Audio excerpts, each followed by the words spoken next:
मार्च 2026 हा महिना मिथुन राशीसाठी अत्यंत निर्णायक आणि आयुष्याला नवीन दिशा देणारा ठरणार आहे. तुमच्या राशीचा स्वामी बुध असल्यामुळे या महिन्यात विचारशक्ती, संवाद कौशल्य, नवीन कल्पना आणि नेटवर्किंग यामध्ये मोठी वाढ होईल. पण त्याच वेळी मन अस्थिर राहण्याची शक्यता आहे.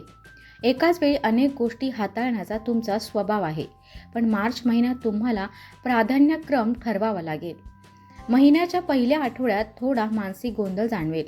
काही अपूर्ण कामे, जुन्या जबाबदाऱ्या आणि नवीन अपेक्षा यामुळे मनावर ताण येऊ शकतो. मात्र 6 मार्च नंतर परिस्थिती हळूहळू स्पष्ट होऊ लागेल आणि तुमचा आत्मविश्वास परत येईल. करिअरच्या दृष्टीने पाहिल्यास हा महिना प्रगतीचा आहे, पण मेहनतीशिवाय काही मिळणार नाही. ऑफिसमध्ये तुमच्यावर नवीन जबाबदारी येऊ शकते. वरिष्ठ तुमच्या कामावर बारकाईने लक्ष ठेवतील. 9 ते 16 मार्च दरम्यान एखादं महत्त्वाचं सादरीकरण, मीटिंग किंवा निर्णय होऊ शकतो, जो पुढील 6 महिन्यांसाठी दिशा ठरवेल. व्यवसाय करणाऱ्यांसाठी नवीन ग्राहक मिळण्याची शक्यता आहे.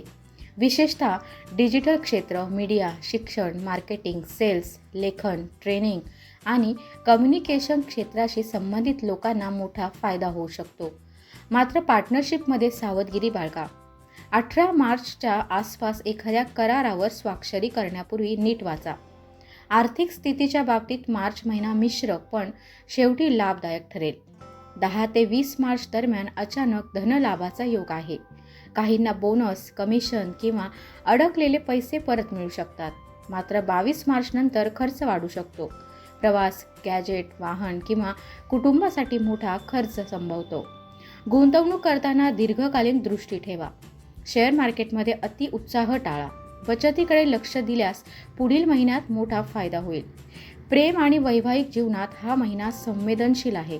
तुमच्या शब्दांमुळे नात्यांवर परिणाम होऊ शकतो. जोडीदाराशी संवाद स्पष्ट आणि प्रेमळ ठेवा. 14 मार्च नंतर नात्यात सुधारणा होण्याची शक्यता आहे. अविवाहित लोकांसाठी नवीन ओळख निर्माण होईल, विशेषतः सोशल मीडिया किंवा मित्रांच्या माध्यमातून. पण लगेच भावनिक गुंतवणूक करू नका. एखादं जुने नातं परत संपर्कात येऊ शकतं. निर्णय घाईत घेऊ नका. कुटुंबाच्या बाबतीत काही महत्त्वाचे निर्णय घ्यावे लागू शकतात. भावंडांशी असलेले गैरसमज दूर करण्याची संधी मिळेल. घरात एखादं शुभ कार्य किंवा धार्मिक कार्यक्रम ठरू शकतो. पालकांच्या आरोग्याकडे विशेष लक्ष द्या, विशेषतः महिन्याच्या शेवटी. घरातील वातावरण सकारात्मक ठेवण्यासाठी नियमित प्रार्थना किंवा ध्यान करा. आरोग्याच्या दृष्टीने मानसिक थकवा, अनिद्रा, मान, खांदादुखी किंवा पचनाशी संबंधित त्रास जाणवू शकतो. स्क्रीन टाईम कमी करा. नियमित चालणे, योग आणि श्वसनाचे व्यायाम करा. हिरव्या भाज्या आणि हलका आहार घ्या. पाण्याचे प्रमाण वाढवा. महिन्याच्या शेवटी ऊर्जा कमी झाल्यासारखी वाटू शकते, त्यामुळे विश्रांती आवश्यक आहे.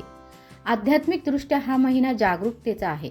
तुम्हाला अंतर्मनातून काही संकेत मिळतील. ध्यान केल्यास योग्य निर्णय घेता येईल. बुधवारी गणपती अथवा विष्णू मंदिरात जाऊन हिरव्या वस्तू अर्पण करा. ओम बुम बुधाय नमः हा मंत्र 21 वेळा जपा. यामुळे निर्णय क्षमता वाढेल आणि अडथळे दूर होतील. महिन्याच्या शेवटच्या आठवड्यात अचानक एखादी चांगली बातमी मिळू शकते. करिअर, पैसा किंवा नातेसंबंध यापैकी कोणत्याही क्षेत्रात सकारात्मक बदल होऊ शकतो. मात्र संयम आणि संतुलन राखणं अत्यंत महत्त्वाचं आहे. एकूणच मार्च 2026 हा मिथुन राशीसाठी बदल, वाढ आणि नवीन सुरुवातींचा महिना आहे. योग्य नियोजन आणि सकारात्मक दृष्टिकोन ठेवला तर हा महिना तुमचं आयुष्य पुढच्या स्तरावर नेऊ शकतो. धन्यवाद.